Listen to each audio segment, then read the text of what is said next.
मैं प्राध्यापक LB गायकवाड़ आज आपके सामने एक टीचिंग लेके आया हूँ।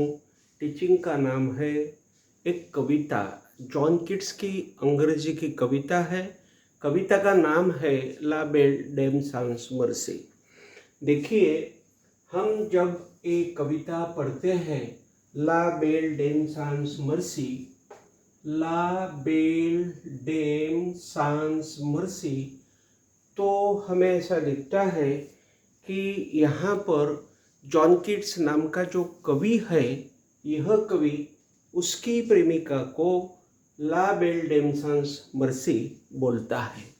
यानी the poet calls his beloved the La bell dam सांस मर्सी। तो देखिए, ला बेल डेम सांस मर्सी का मीनिंग क्या होता है। What is the meaning of the La Belle Dame Sans Mercy? तो उसका मीनिंग होता है एक निर्दयी स्त्री होता है, यानी बिल्कुल ही जिसे कुछ सहानुभूति नहीं, ऐसी स्त्री उसका मीनिंग हो जाता है। So the meaning of the La bell dam सांस Merci is the lady without mercy, means she has no any kind of mercy, means she is very merciless lady. That is the meaning of the La Belle Dame Sans Mercy. यानी वह ऐसी औरत है, ऐसी स्त्री है, ऐसी एक वह लेडी है कि जिसे कोई भी सहानुभूति कवि के बारे में नहीं है। इसीलिए कवि ने उसे ला बेल डेम सांस मर्सी पुकारा है।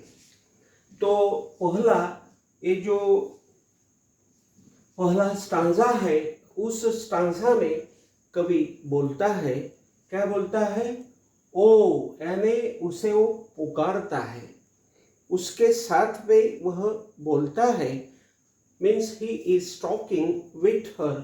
और वह बोलता है, क्या बोलता है? देखिए, वह बोलता है what can LD, what can LD, यानी वहाँ पर उसे एक सरदार मिला है। देखिए, what can LD knight at arms, यानी कवि को एक नाइट एट आर्म्स वहाँ पर मिला है।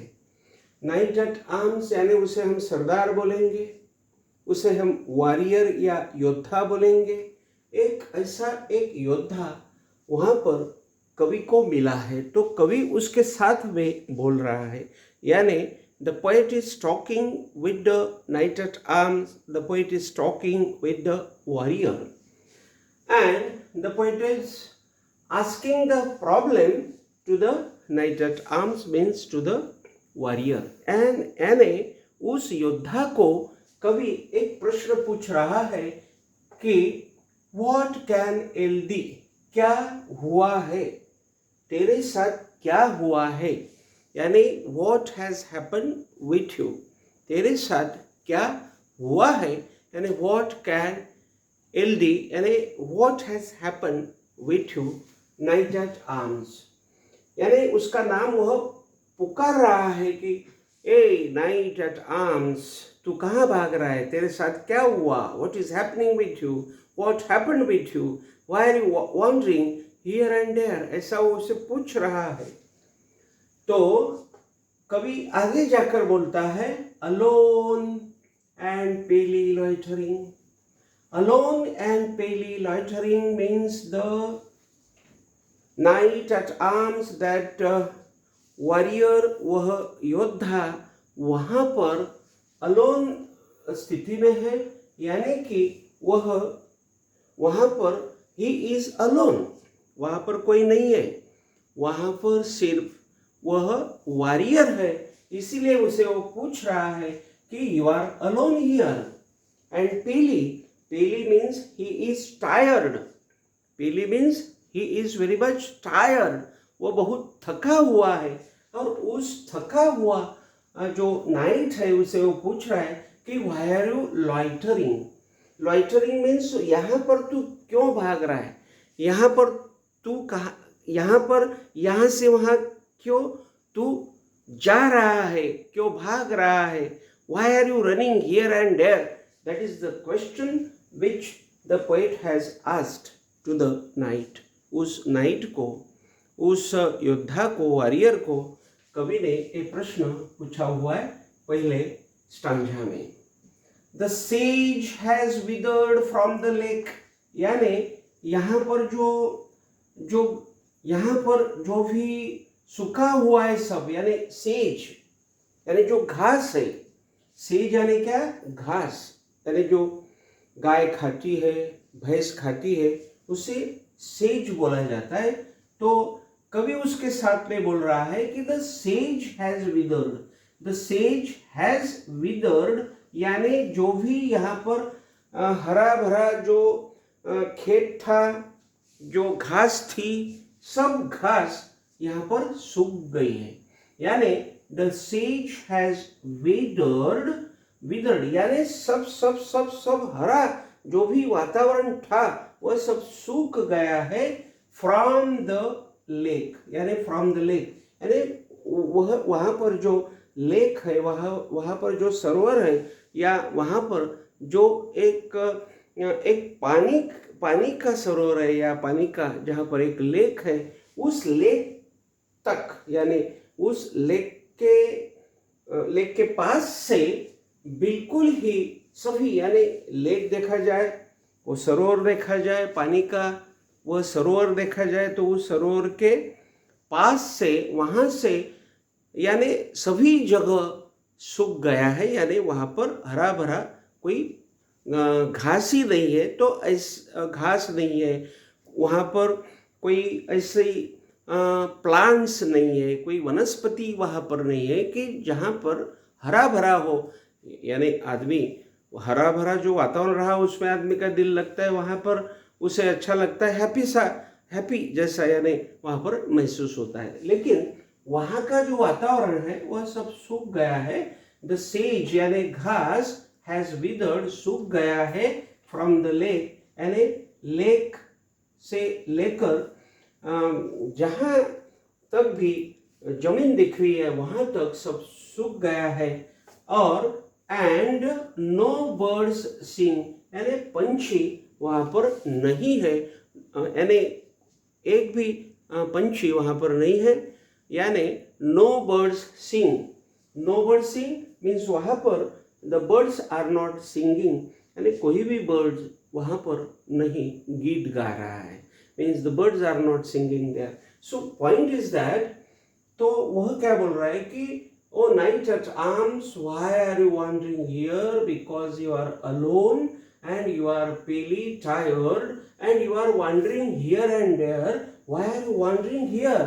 Because the sage means the grass has withered, the grass has dried from the lake. Means everywhere there is no green grass and there are no birds singing songs. So in such atmosphere, why are you wandering? That is the question done by the poet to the particular warriors.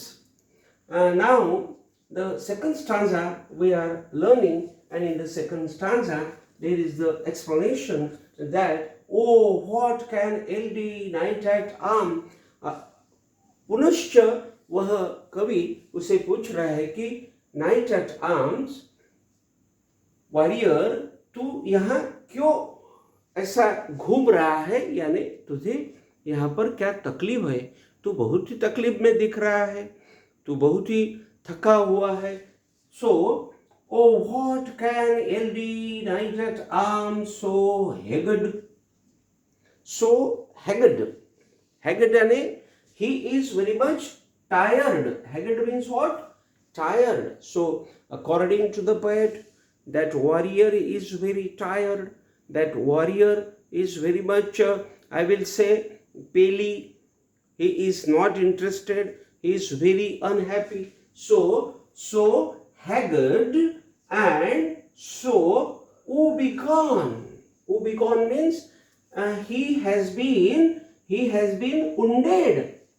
Wounded means what? उसे जख्म हो चुकी है, वह जख्मी हो गया है, यानी उसका दिल दुखाया गया है.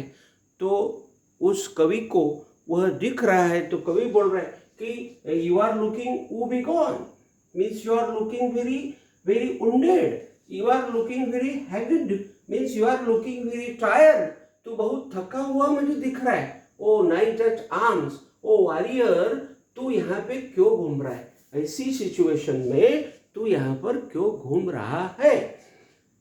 The squirrels granary is full, यानी यहाँ पर वो बोल रहा है कि जो स्क्विरल नाम का जो भी वहाँ का प्राणी है, वहाँ का जीव है, उसे वो जो स्क्विरल है, उस स्क्विरल ने उसका जो ग्रैनरी है, यानी उसका जो भी खाना था वो उसने इकट्ठा कर लिया है और वह भी उसके घर में बैठी हुई है।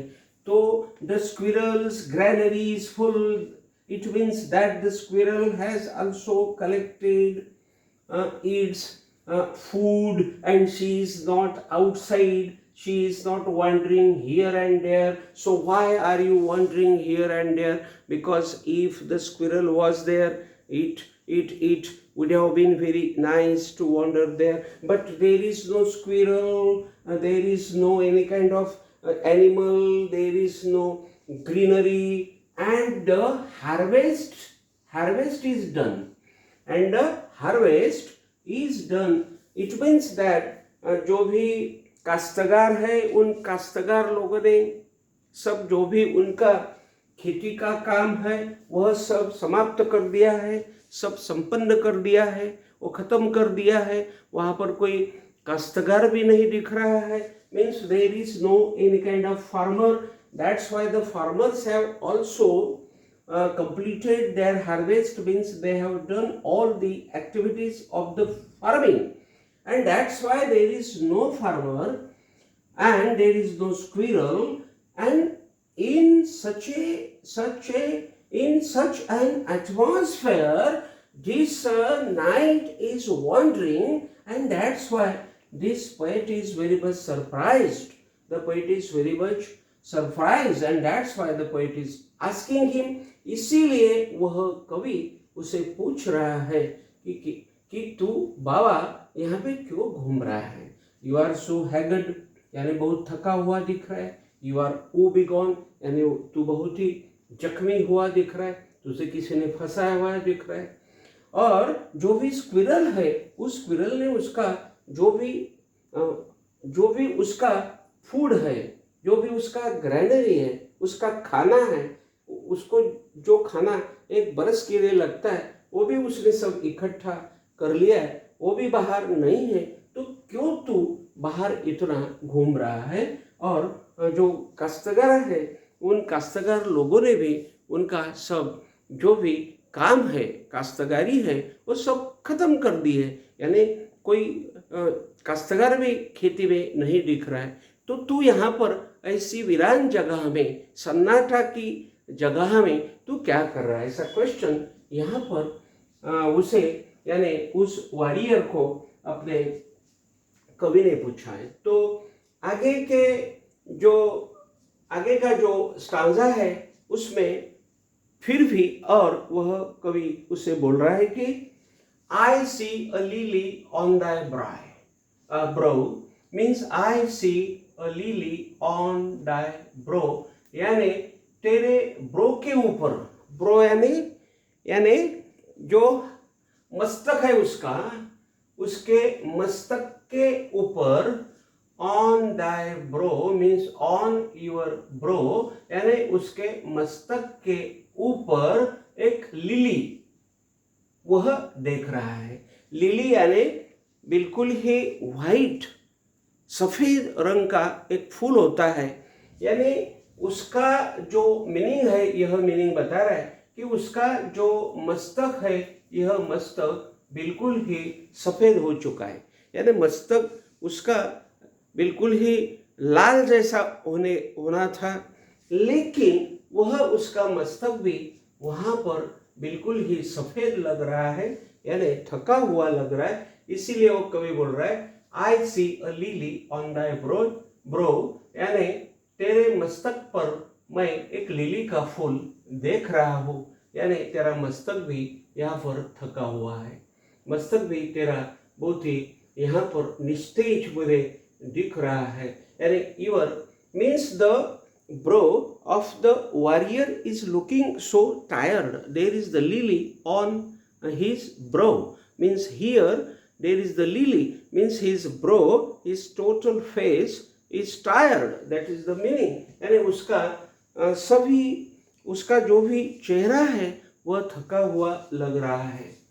with anguished moist, यानी उसके चेहरे पर, उसके मस्तक पर बिल्कुल ही पानी के बूंद आ चुके हैं। यानी उसे वह बहुत ही डरा हुआ लग रहा है। Means he is very much frightened, he is very much scared of, और he is very much fearful of something, and that's why उसके मस्तक पर एंग्विश मॉइस्ट यानी पानी के बूंद दिख रहे हैं, यानी वह बहुत थका हुआ दिख रहा है। Means the poet is looking the I will say the drops of water, small drops of water on his brow, and favor due यानी उसे बिल्कुल ही फेवर आ चुका है। यानी फेवर यानी उसे अच्छा नहीं लग रहा है, यानी वो बीमार है, उसकी बीमारी दिख रही है कवि को। इसीलिए कवि बोल रहा है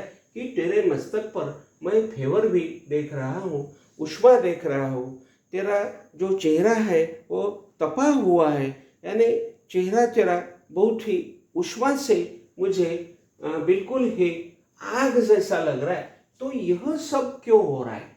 फेवर ड्यू, क्योंकि उसे किसी ने तो भी फंसाया है, ऐसा कवि को लग रहा है।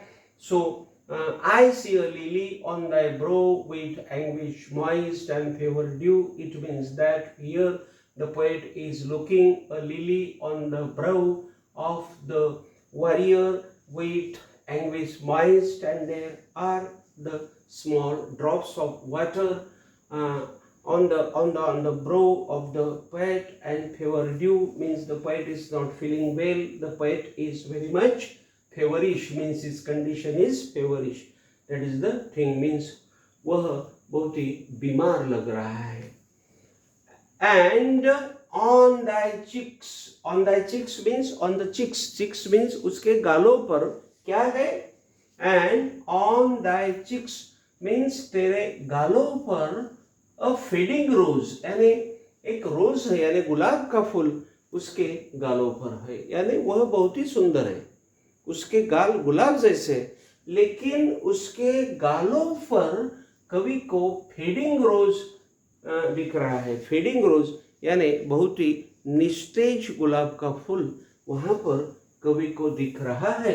इसीलिए कवि बोल रहा है कि तेरे गालों पर मैं फेडिंग रोज देख रहा हूँ, निस्तेज गुलाब का फूल मैं देख रहा हूँ। Means the poet is looking the fading rose, means the dried rose यानी गुलाब का फूल on the cheeks of the warrior, यानी उस योद्धा के गालों पर कवि एक गुलाब का फूल, लेकिन सूखा हुआ यानी मरा हुआ गुलाब का फूल वह देख रहा है। तो कवि को बहुत ही यानी आश्चर्य वहां पर हो रहा है, अचंभा हो रहा है, और वो पूछ रहा है कि ऐसे कंडीशन में तू यहाँ पर क्यों भटक रहा है, ऐसा उसे वो बोल रहा है। फास्ट विदरेस्ट टू, यानी सब फास्ट यानी बहुत जल्द गति से वह सब सूख गया है, उसका चेहरा सूख गया है, उसके गाल सूख गए हैं, उसका मस्तक सूख गया है, उसका बिल्कुल चेहरा भी सूख गया। Means his brow, his face, everything is dried, and his cheeks are also dried, and everything has been tired there with the particular warrior, and that's why the poet is very much surprised there, and that's why the poet is asking him. Now the warrior is answering here. देखिए यहाँ पर अभी वह जो warrior है वह अभी उत्तर दे रहा है। वो क्या बोलता है देखिए, I met यानी मैं मिला, a lady एक लेडी को मैं मिला, इन द मिड्स, यानी एक मिड्स के ऊपर, यानी जो यहाँ पर हरा भरा एक मिड था, यानी एक हरा भरा बहुत ही अच्छा सा एक वातावरण था। यहाँ पे बहुत ही अच्छा घास था। इस घास के ऊपर मैं एक लेडी को मिला, यानी वह वॉरियर एक अच्छा सा बिल्कुल ही हरा भरा जो एक हम उसे घास की खेती बोलेंगे, उस खेती के ऊपर वह एक लेडी को मिला। तो बोलता है कि I met a lady in the meads, एक मिड्स में उस हरे भरे खेत में एक लेडी को मैं मिला। I met a lady in the meads means the warrior meets the lady in the meads means in the meads of the grass. Full beautiful, यानी वह लेडी बहुत ही सुंदर थी। वो वॉरियर बोल रहा है कि वह बहुत सुंदर थी। फुल ब्यूटीफुल, यानी she was very very very beautiful. A fairy's child, she was a child of fairy, means she was looking like the fairy child. She was fairy और she was looking like the fairy child, means she was the child of the fairy. वह परी की बच्ची थी, परी की लड़की थी, परी जैसी वो दिखती थी, ऐसा वह बोल रहा है। हर हेयर वॉज लॉन्ग, उसके जो बाल थे वह बाल बहुत ही लंबे थे, घने थे, और उन घने बालों से या लंबे बालों से वो बहुत ही सुंदर दिखती थी, ऐसा वो बोल रहा है। Her hair was long means her hair were long, she was looking very beautiful because of her hair, that is he is telling, यानी वो बोल रहा है। her foot was light, वह बोल रहा है कि उसका जो पैर था, उसके जो पैर थे वो बहुत ही छोटे छोटे या नाजुक थे, यानी हम कहेंगे कि बिल्कुल ही वह दिखने में बहुत ही बिल्कुल ही यानी बहुत ही यंग थे, या बहुत ही लाइट थे, या बहुत ही हम बोलेंगे टेंडर थे, बहुत ही नाजुकता उनमें थी। So her foot was light means her feet were light, and her eyes were wild. वो बोल रहा है कि उसके जो आंखें थे, वह आंखें बहुत ही बड़े बड़े थे, वो बड़े बड़े आंखों वाली थी। यानी देखिए, बड़े बड़े आंखों वाली यदि लड़की होती है तो बहुत ही सुंदर होती है, यानी बड़े बड़े आंखों वाली लड़की का सौंदर्य बहुत होता है।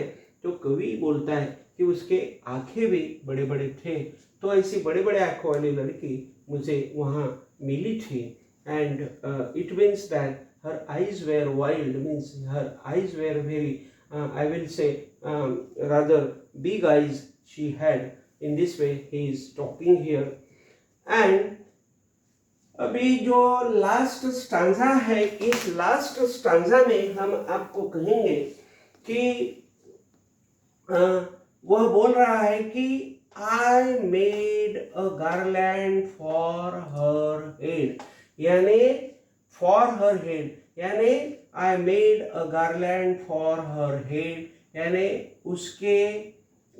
उसका जो भी सर था, यानी पूरा उसका यह जो भी सर था, उसका जो भी हेड था, उस हेड के लिए, उस सर के लिए उसने गार्लैंड बनाया।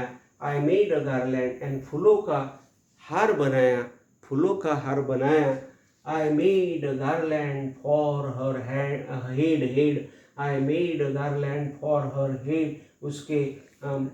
उसके बालों के लिए, उसके सर के लिए उसने एक फूलों का हार बनाया, और उस फूलों के हार को उसने उसे पहनाया।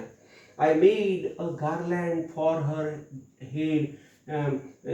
He made a particular garland of the flowers.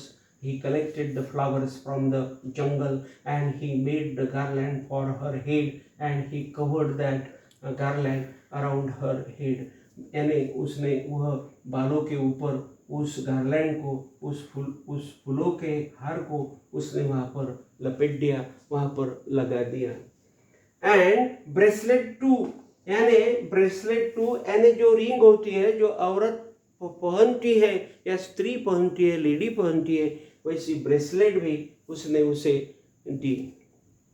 यानी ब्रेसलेट यानी हम कहेंगे कि वो स्त्री के लिए बहुत ही अच्छी वो रिंग होती है, प्यार की रिंग होती है। वह एक ब्रेसलेट, एक रिंग उसने उसे दी। एक नहीं तो दो, दो नहीं तो तीन, यानी ब्रेसलेट्स वहाँ पर बताया गया है कि ब्रेसलेट्स भी उसने उसे पहनाई। और उस ब्रेसलेट्स में, उस गार्लैंड में वो बहुत ही अच्छी दिख रही थी। एंड फ्रेग्रेंट जोन यानी सभी फूलों का, बिल्कुल ही सुवासिक फूलों का एक वहाँ पर माहौल पैदा हो गया। और उस सुवासिक माहौल का वहाँ पर बहुत ही असर हो गया और कवि को अच्छा लग रहा था और वह भी कवि के प्यार में गिरी थी। तो देखिए, I made a garland for her head and bracelet too and fragrant zone यानी बिल्कुल ही सुवासिक ऐसा फूलों का जो भी वहाँ पर एरिया था, वो सभी फूलों का, वहाँ सब फूलों का जो भी एरिया था वो सभी एरिया उसने उसके लिए लाकर खड़ा कर दिया। तो यह वॉरियर की स्थिति थी। She looked at me as she did love. देखिए, वो बोल रहा है कि शी लुक्ड एट मी, उसने उसके तरफ देखा।